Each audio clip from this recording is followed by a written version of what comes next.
If you're gonna go to China, here are some things you gotta know.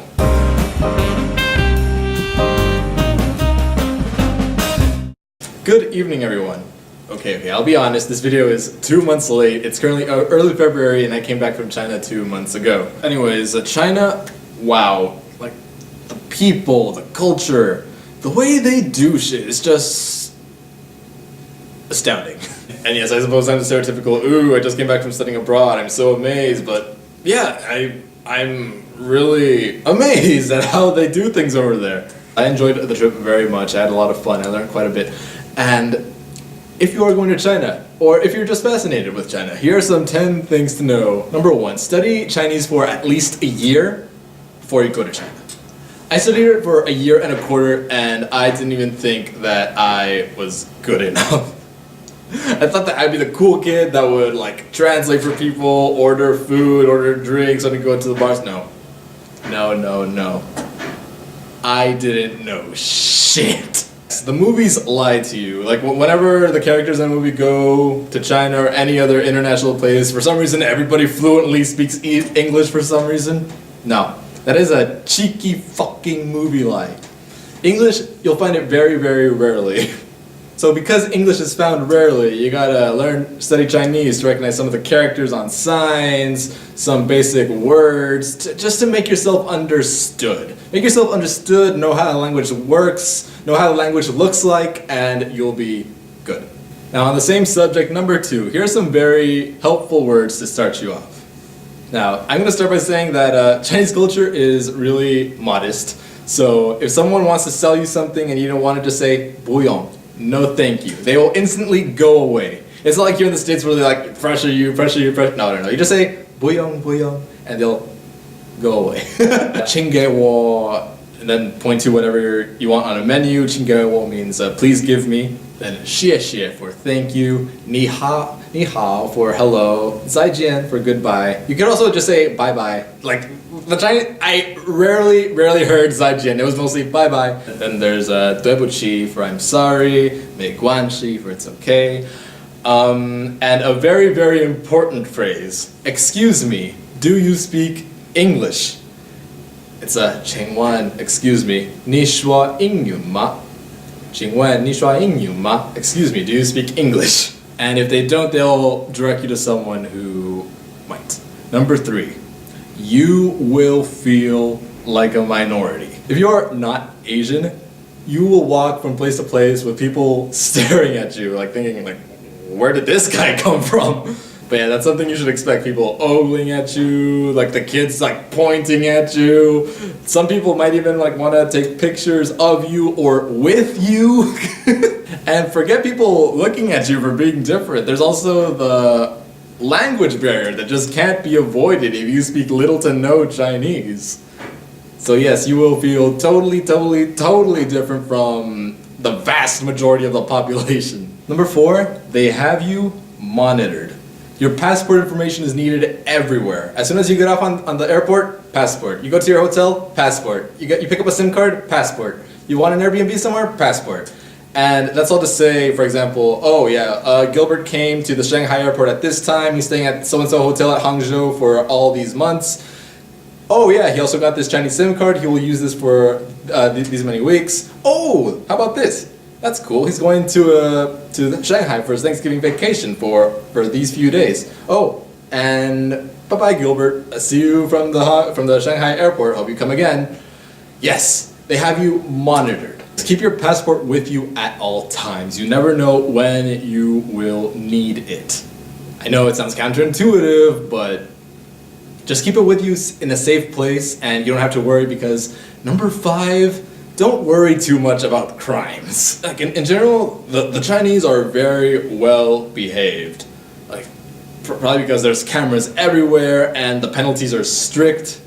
But hell, they're just so law-abiding that any given cop is either slouched around on their phone, like they don't really have much of a job to do. Hell, that's how I survived being on my own in Shanghai. Like I did not feel unsafe at any given moment. Number 6, the best food in China is sold by street vendors.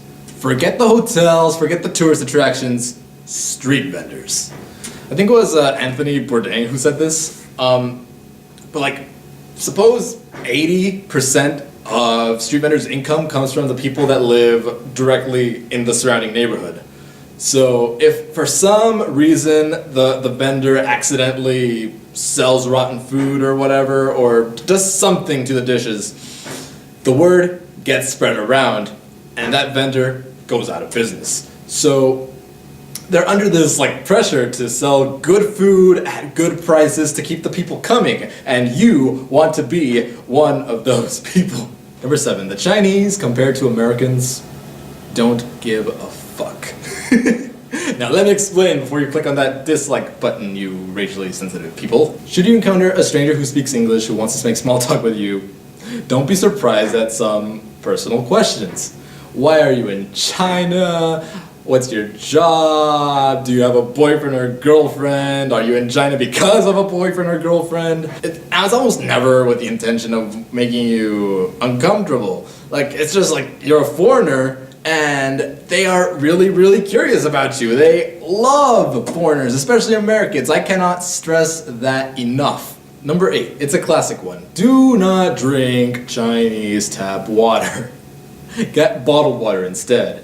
Besides, it's really, really cheap. There's nothing terribly bad about the tap water per se, but the reason people say that is because since you're in a different part of the world, you are introducing new bacteria, new microbes to your body.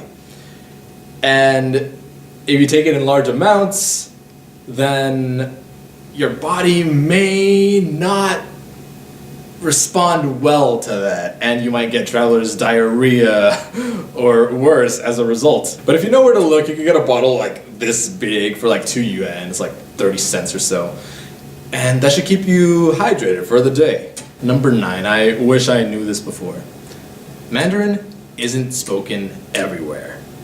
Mandarin is the Chinese that's typically taught to foreigners, and it's mostly spoken up in the northern parts of China. I went to Hangzhou, which is like in the Middle Eastern-ish part, and there they don't speak Mandarin. They speak Wu Chinese. In Mandarin, you speak with 4 tones. In Wu, they speak with 7, and they drop the H sound. So, my story. In Chinese, 4 is 4, and 10 is 10. And I was out in the market street, and I wanted to buy a snack, so the merchant lady says, 4 kuai. So, okay, here's your 4 yuan. It's like, 不是不是4块. It's like, 4块, 4块. It's like, 不是不是4块. Yeah, the Chinese character for the number 10 is literally a cross. So she's like, 4块. It's like, okay, here's your 10. So yes, I do a little bit of research on any dialectal or regional differences in the language before you go. And number 10. Be careful on attractive strangers who want to practice English with you. This happened to me in Shanghai. I was in the old town just taking pictures, enjoying the day, when this lovely woman comes to me with her phone and says, hey, take picture. So I'm like, okay, here's your picture. And then she offered to take a picture of me with the DSLR that was hanging around my neck. And I'm like, should I not? But then I thought, okay, it's really, really crowded and she's wearing heels. If she wanted to run away, she didn't think this through. So, like, okay, here's your camera. And she takes a good picture of me. So we start having a conversation, and she's speaking semi-fluent English, she's pretty good. And she learns a little bit about me. And she's like, hey, let's go this way. Maybe you could practice your Chinese and I could practice my English. And that's when I remembered. It was like Slumdog Millionaire. Like about this one time when I was reading this infographic about like popular scams that happen in countries around the world to tourists who travel abroad. And I wanted to look up like what's going on in China because I'm going to go there in a few weeks at the time. And one of the most popular scams that happens is when, it literally said, when attractive strangers go up to you wanting to practice their English and they take you somewhere and then they rob you. So when I remembered that, I was like, but I want to go this way. And she's like, no, let's go this way. I want to go this way. And then she stormed off.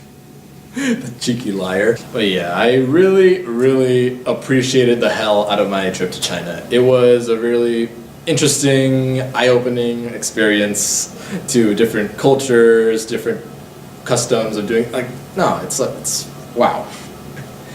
And probably the biggest takeaway from the trip, I mean, it's obvious, I knew it already, but it's something else to see it like for yourself. At the end of the day, guys, people are just people. Yeah, like you go over there, you see the mothers taking care of the kids and the teenagers having a good time in the coffee houses, cracking jokes, enjoying their company. Like, it's no different than what we do. Like, of course, there's gonna be differences, and they speak a whole fucking different language, but yeah, like, we are all human, you know? And that is the biggest takeaway. Like, to see firsthand from my trip to China. That's the number 11.